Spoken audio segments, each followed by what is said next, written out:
Hi there, Leo. Welcome to your end of January 2025 in General Tarot Update. It's Raina here.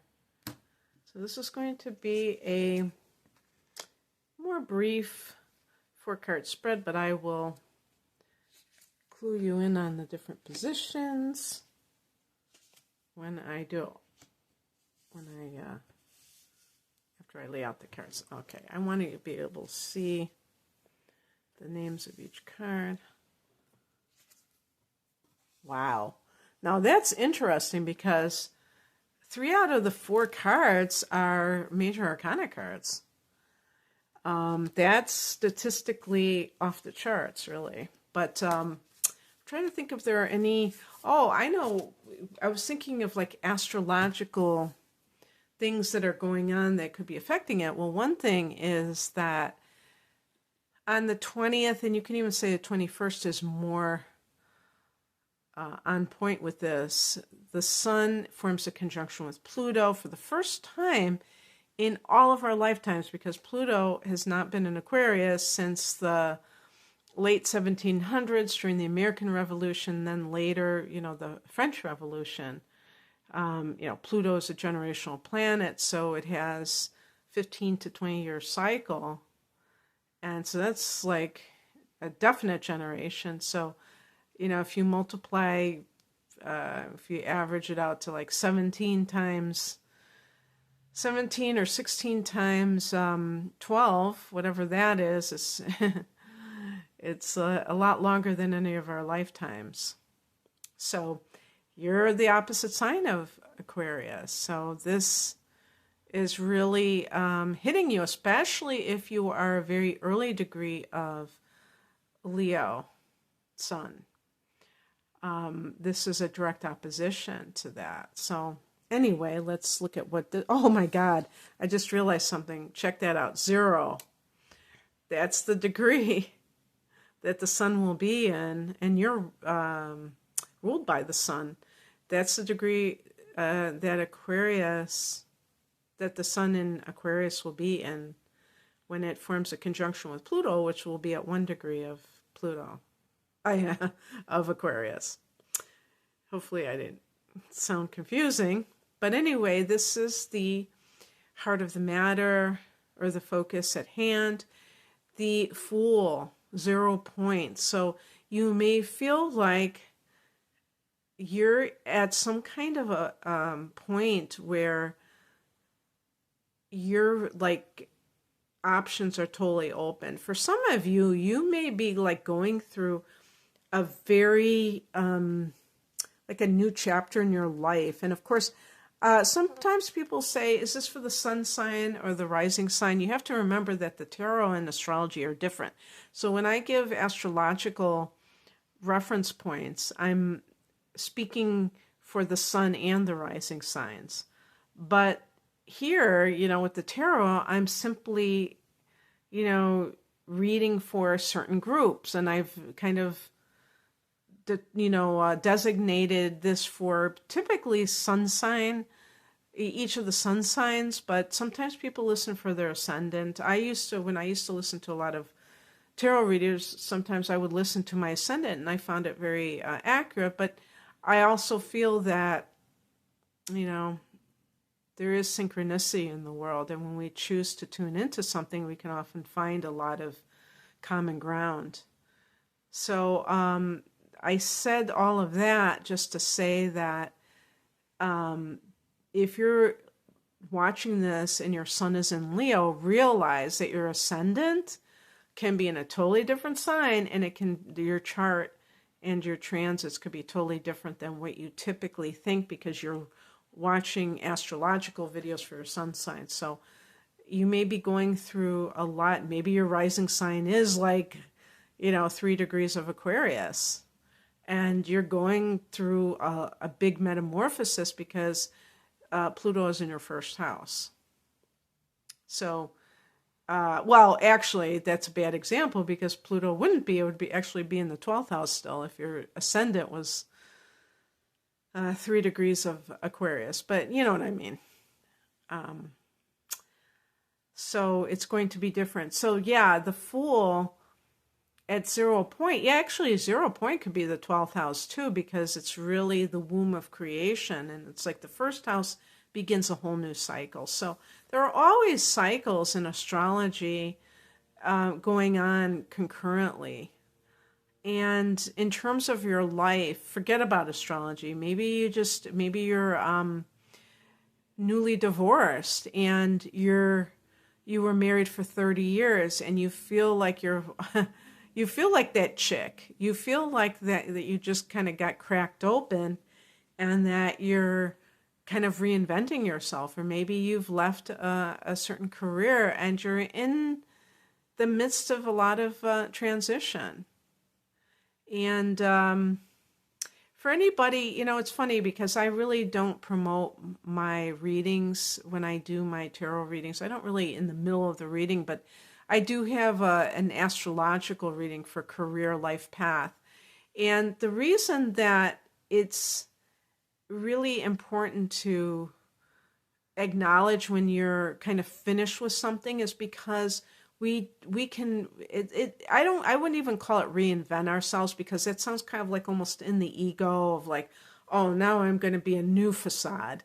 It's really not about like how other people see us and kind of our persona, but it's our sense of like how we came here to shine our light and ultimately to help other people.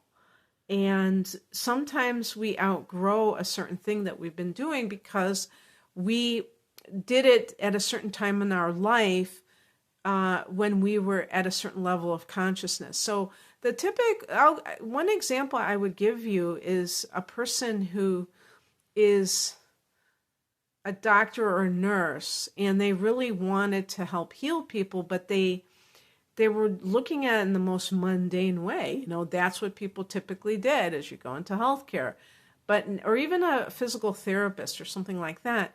And then they realized, I want to, do it at a more spiritual level. It's not just about, because I really believe that there's a connection between the spirit and the flesh. So I want to be a Reiki master. I want to be a sound healer. Those kinds of things. It's not to say that one is better than the other, but the calling changes, it shifts. And it's more like, somebody who is a sound healer, there are other things in addition to that they're probably into. They're probably into meditation. They're probably into maybe a certain type of diet that they weren't into, that they consider higher frequency. And that can be that, or maybe they have gone through a spiritual awakening. So all of these things really do connect because we're holistic beings. So yeah, there's something that might be very new in your life and you feel like you have to, just kind of put your foot forward. You can't just guarantee what's going to happen next. And a fixed sign like Leo can be like a little bit uncomfortable with that because that's not how you typically operate. You kind of want to know what's going to happen.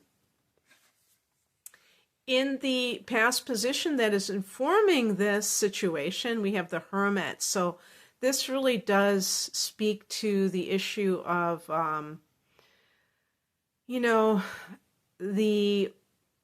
the soul searching and the spiritual side of life. The Hermit house would be the 12th house.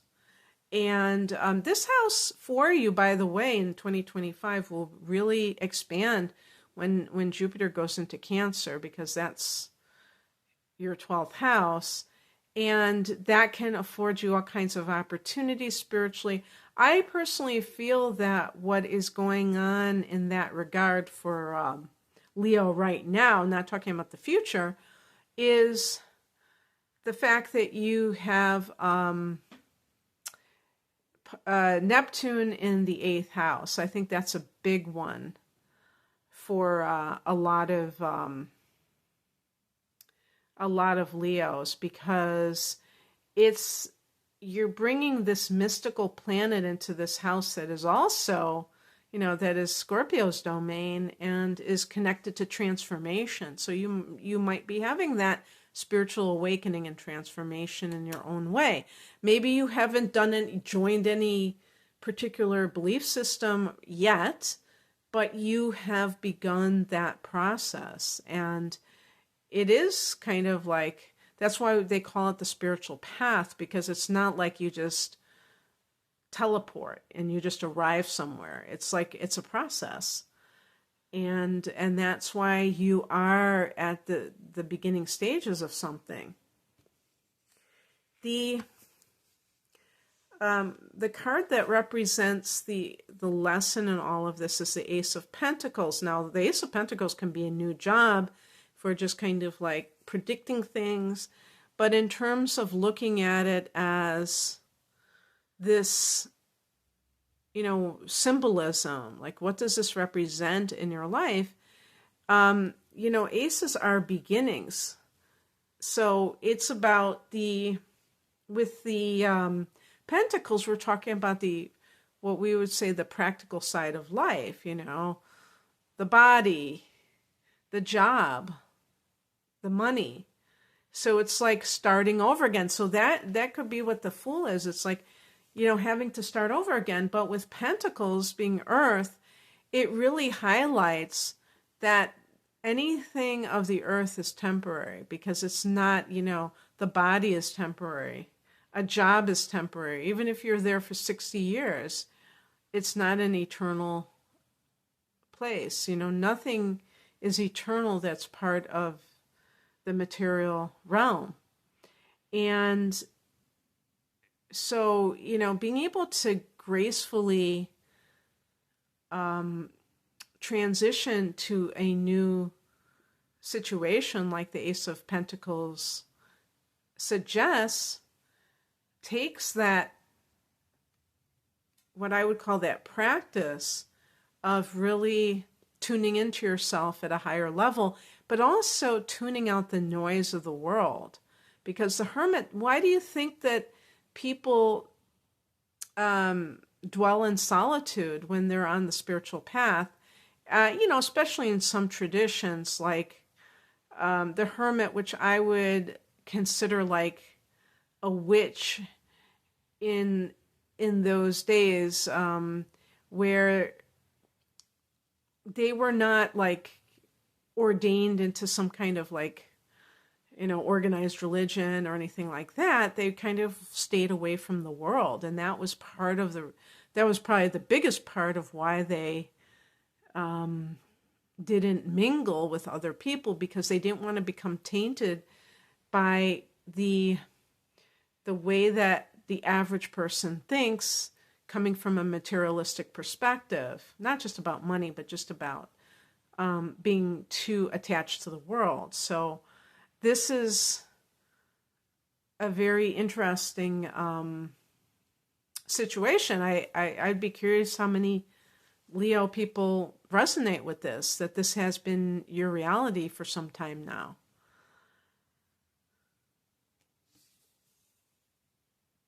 And the outcome is a Temperance card. Oh, how perfect. This is really perfect, because this, you would never be able to, if you didn't know what the Temperance card represented, good luck with this. But in the Rider's Waite deck and other decks that are faithful to the Rider's Waite deck, they show an angel with 1 foot in the water and 1 foot on land to represent as above, so below.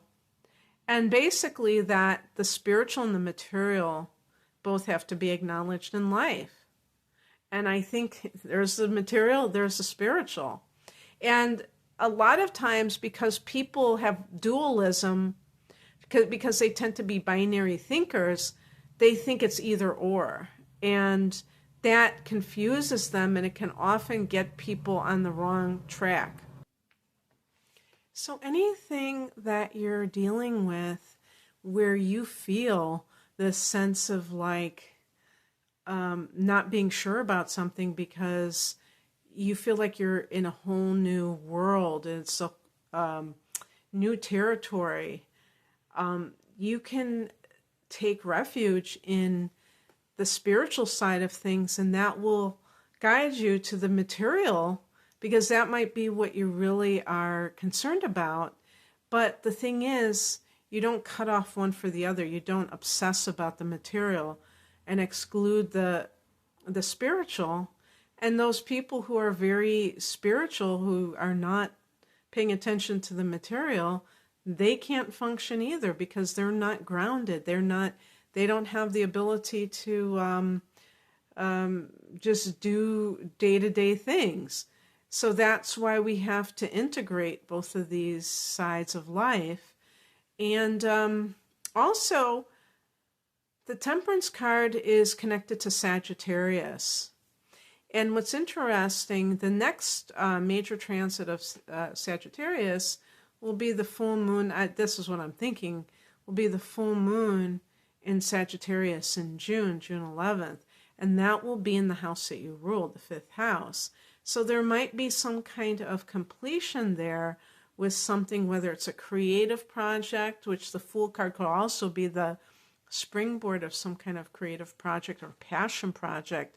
Maybe this will be the culmination, and or a love, you're feeling the beginning stages of that, and it has that kind of permanence, which the Ace of Pentacles, the Pentacles can kind of really, I can't say guarantee permanence, but they can indicate something that you're beginning that has that kind of stability to last. So that's what I have for you, Leo. I hope that this resonated. If you would like a private reading, the link is below. Take care. Bye.